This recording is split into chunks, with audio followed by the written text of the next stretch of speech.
name is Brenda and today I want to talk to you about what a real vampire is. Lately, vampires are being a whole lot more popular than they were before, so I decided to go outside to investigate why. I immediately find out that it's all about Vampire Diaries or Twilight. So this of course increased my curiosity and I decided to ask people what a vampire looks like. And the image they gave me is that a vampire is a tall, hot boy with a six-pack that glows in daylight. Oh, and they suck blood. This is not even close to the image I have of a vampire. So I decided to investigate even more about why vampires are so popular nowadays and why these series are so popular. So I found out that girls are attracted to the physical looks, and it's all about if he's hot or if he's not. And the story has nothing to do. So I decided to ask 3 boys if his opinion was the same as mine. And I interviewed them. In the interview, I asked them if they know what the origin of the vampire is, if they have watched Twilight and their opinion, and what do they know about vampires. And this is what happened. What do you know about vampires? Vampires that they bite humans in the neck because they love blood, human blood, but also they can eat animals because if they want to maintain like vegetarians, they like to eat animals. That doesn't make sense, but it's something related to that.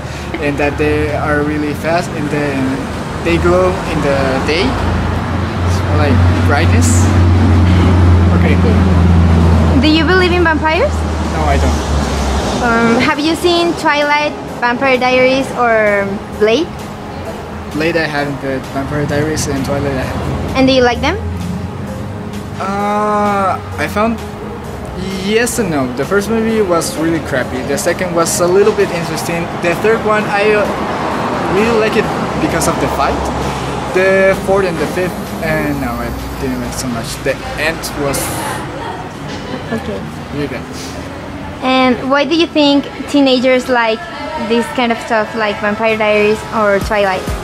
Well, if we are talking about teenage girls, I think because they think the actors are really hot, and because they think, I mean, they wish to have that history about, yeah, vampire coming, so interesting in their lives, and that they wish a vampire can bite them. I don't know. They want to be a vampire, maybe. And do you know the real origin from the vampires? No, I don't. Okay, thank you. You're welcome. What do you know about vampires? I don't know anything about vampires. Do you believe in them? Of course not, that's ridiculous. And have you ever seen Twilight, Veil, or Blade, or Vampire Diaries? I had the misfortune of actually seeing the first movie of Twilight. Really bad. Okay, and do you like them? No, I don't. Yes. And why do you think teenagers like this kind of stuff? Well, mainly because of the romance, I would say. Also, because the guys are hot, you know. Yes. That's pretty much it. And do you know the real origin from the vampires?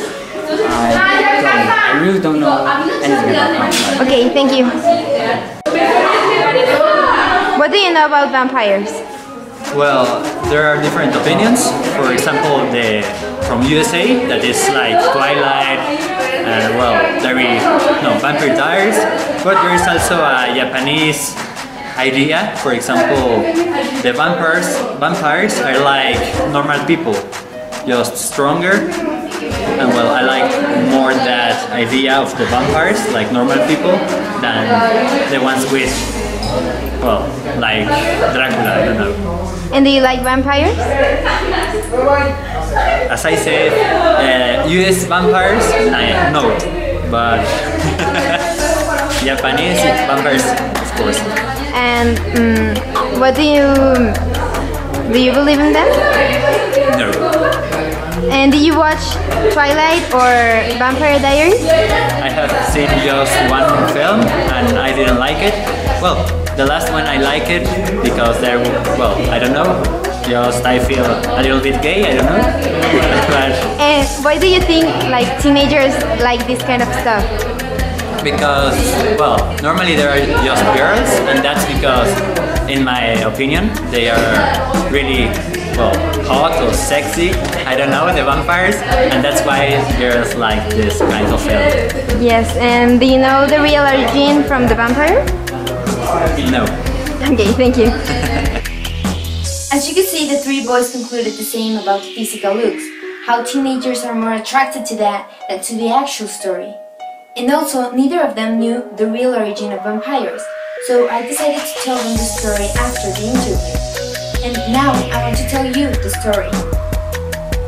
The thing is that people used to bury the dead in a place called a graveyard. But when the person was a criminal or suspicious of crime, then they believed he didn't deserve the graveyard yet.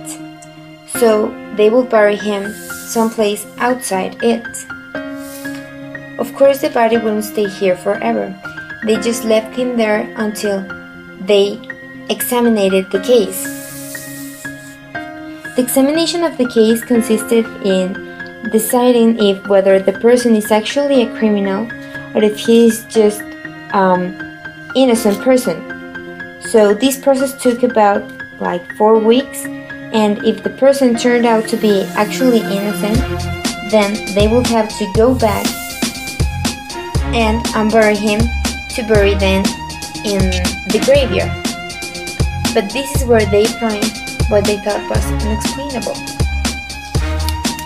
The body would be moved from the place they left it.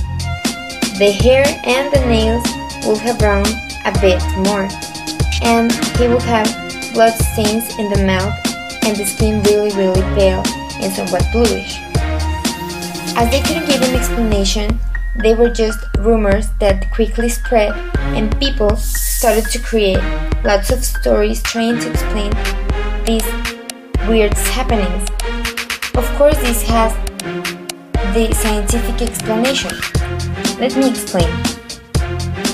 The skin got bluish and pale because the blood starts draining.